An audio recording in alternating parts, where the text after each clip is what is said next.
Michael Vautier, je suis enseignant-chercheur à l'ESP, enseignant-chercheur en psychologie, et je me suis intéressé aux questions de bien-être en situation éducative, bien-être des enseignants et aussi bien-être des élèves. Et je vais vous présenter les résultats d'une expérimentation à partir de l'introduction d'un outil qui nous a aidé à développer de l'apaisement, de la concentration pour les élèves et pour les enseignants. Depuis 2 ans, cette expérimentation se met en place dans l'Académie de La Réunion et en parallèle dans l'Académie de Poitiers. Et je vais vous présenter les principaux résultats qui ont pu être obtenus grâce à la mise en place de la cohérence cardiaque en situation éducative.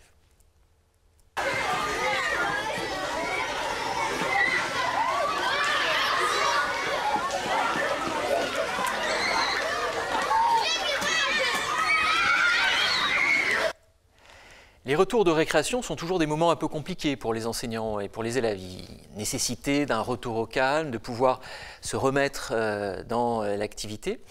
Et la cohérence cardiaque a été proposée aux enseignants suite à une formation où ils devaient pendant 2 fois par jour, en fait, le matin après la première récréation, l'après-midi après la pause méridienne, lors de la reprise, inviter les élèves à avoir une pratique de respiration pendant lesquelles, pendant 3 minutes, les élèves vont suivre un rythme particulier qui est d'inspirer pendant 5 secondes et d'expirer pendant 5 secondes. Et ça, 2 fois par jour pendant 3 minutes. Alors, je vais vous montrer un exemple de ce qui peut se pratiquer en cours, sous forme de ce qu'on appelle la respiration synchrone.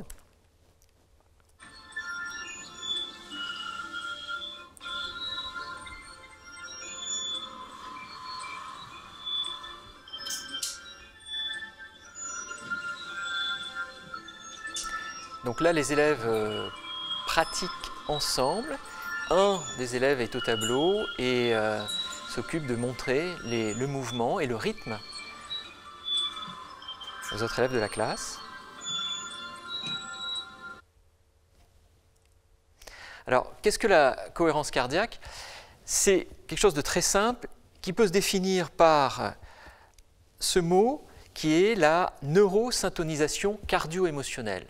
Et la neurosyntonisation cardio-émotionnelle, eh bien, qu'est-ce que ça veut dire? Ça veut dire qu'il va y avoir un impact sur le système nerveux autonome qui nous aide à nous adapter et qui nous aide à nous adapter et à faire face aux événements de la vie de tous les jours. Par exemple, je peux être stressé, avoir des mains moites, transpirer. C'est notre système nerveux autonome qui fonctionne. Syntonisation, car on va voir que cœur, cerveau et respiration vont rentrer dans un rythme qui est une forme de syntonisation à 0,1 Hz, et cardio-émotionnel tout simplement parce que le cœur et les émotions vont faire 1 et on va avoir un effet d'apaisement qui va se manifester sous forme d'un graphique que vous pouvez voir là. Lorsque l'on mesure les battements cardiaques et que l'on observe la variabilité cardiaque, eh bien, on observe sur la diapositive, vous voyez à gauche, eh bien, ce qu'on appelle le chaos cardiaque, c'est-à-dire que là, c'est le cœur qui bat normalement et qui s'adapte avec une variabilité de son rythme cardiaque qui est assez aléatoire et qui peut s'accélérer, le cœur peut s'accélérer en cas de difficulté ou d'événements surprenants. Et quand on se place en situation de cohérence cardiaque, eh bien, notre variabilité cardiaque va avoir ce rythme sous forme de sinusoïdale avec une fréquence de 0,1 Hz. Et cette courbe qui s'arrondit, eh bien, on dit qu'elle est cohérente en opposition au chaos préalable. Et tout de suite, l'effet qui va être ressenti, c'est un effet d'apaisement, de calme, avec une idée comme si le cerveau se mettait en veille et petit à petit, cœur et cerveau allaient se syntoniser et se donner la main. Alors, ce qui a été intéressant pour nous, ça a été de mesurer le degré de stress des enseignants et de voir s'il y avait une modification avant et après pratique de la cohérence cardiaque. Alors, les premiers résultats ont été tout à fait intéressants et passionnants puisqu'on s'est rendu compte que Et là, on le voit sur la diapositive suivante, qu'avant la formation, on avait, lorsqu'on demande aux enseignants quel est leur niveau de stress, entre 0 et 100%, c'est le niveau maximal, eh bien, on se rend compte qu'avant formation, ils sont à peu près à 50% dans le premier échantillon que nous avons mesuré. Et puis, petit à petit, on se rend compte que sur 4 semaines, il y a une diminution de leur vécu subjectif du stress pour aller de 50% avant formation à après formation à 20%. Et les données que nous avons eues cette année se sont confirmées où effectivement sur un nouvel échantillon, là on a fait une mesure sur 6 mois, eh bien on s'est rendu compte que l'évaluation subjective du stress diminuait elle aussi avant formation et après formation. Alors ce qui est aussi intéressant, c'est de pouvoir avoir des témoignages d'enseignants. Donc on va voir ce qu'ils nous disent, je vous invite à les écouter. Les enfants sont beaucoup plus décontractés, on ressent même des changements dans la cour de l'école, moins d'agressivité entre eux, plus de capacité à se concentrer face à leur travail. Les enfants adorent, en plus ils jouent vraiment le jeu. Voilà, si même moi j'oublie, c'est eux qui vont penser à faire nos petites séances parce que voilà, ça devient une petite routine très agréable pour eux. Parce que les résultats sont visibles pour moi, en tout cas il y a des situations où on les récupère après, surtout visibles lorsqu'on les a mis en place en février-mars où les enfants il faisait chaud, ils étaient fatigués, où ils revenaient de la récréation un peu excités, il pouvait y avoir les deux. Et la cohérence cardiaque nous permet de faire un sas, de mener c'est un pont qu'on mène vers les apprentissages. Et ce temps pour moi est important et il devient important même pour les élèves.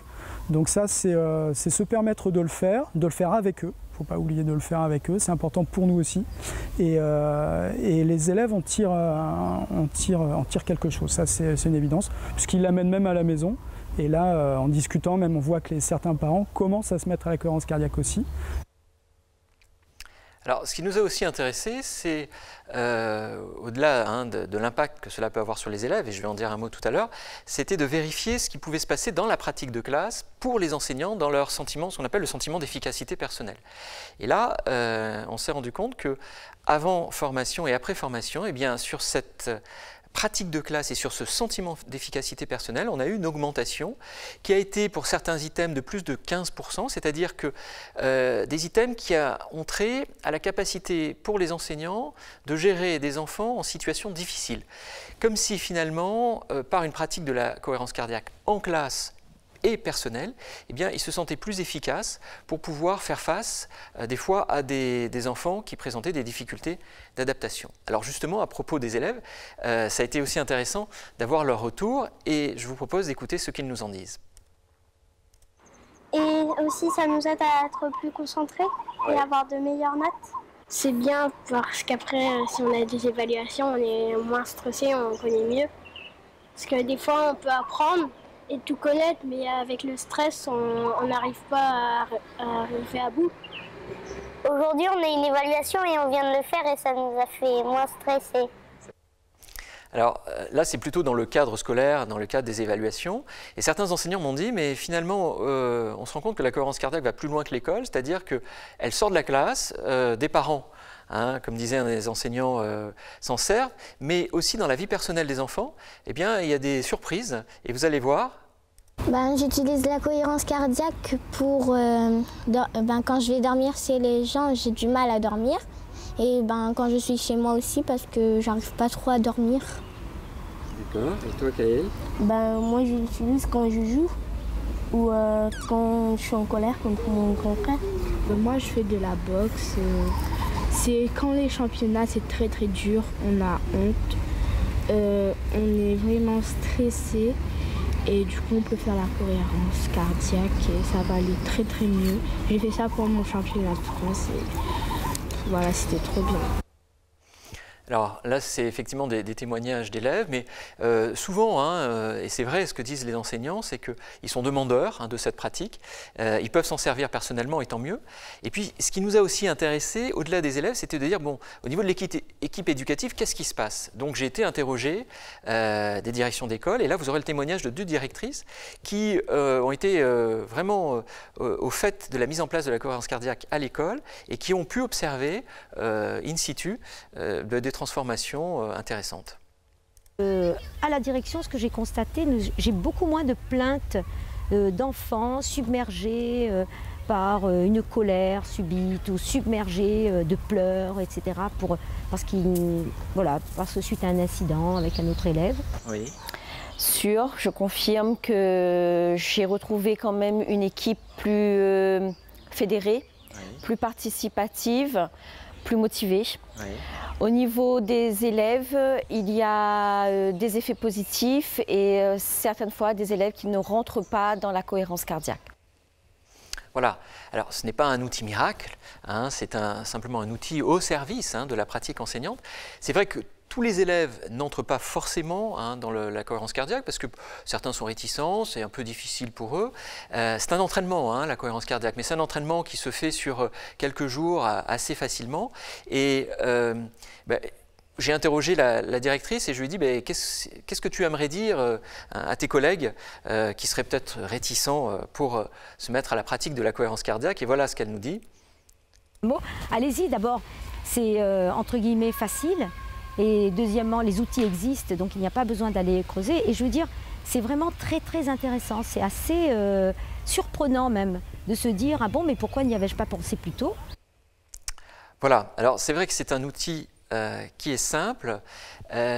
Juste la prétention que nous avons, c'est de pouvoir aider les enseignants qui le souhaitent, de pouvoir s'emparer de cet outil, de se former, de le pratiquer en classe de manière à les aider à un retour au calme. Et manifestement, c'est assez efficient dans les résultats. Aider les enfants finalement aussi à être un peu plus concentrés et puis à être plus à l'aise dans leurs apprentissages.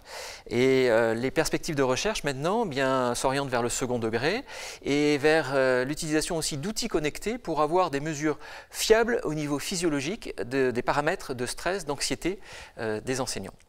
Et évidemment, ces recherches n'ont pas pu se faire sans des contributeurs tels que le docteur David O'Hare, tel que Alessio Guarino, maître de conférence à l'ESP et qui nous a aidés dans tout le traitement statistique de ces données, et puis au recueil de données, Marie-Laure Bardy, qui est étudiante en Master 2, recherche en éducation.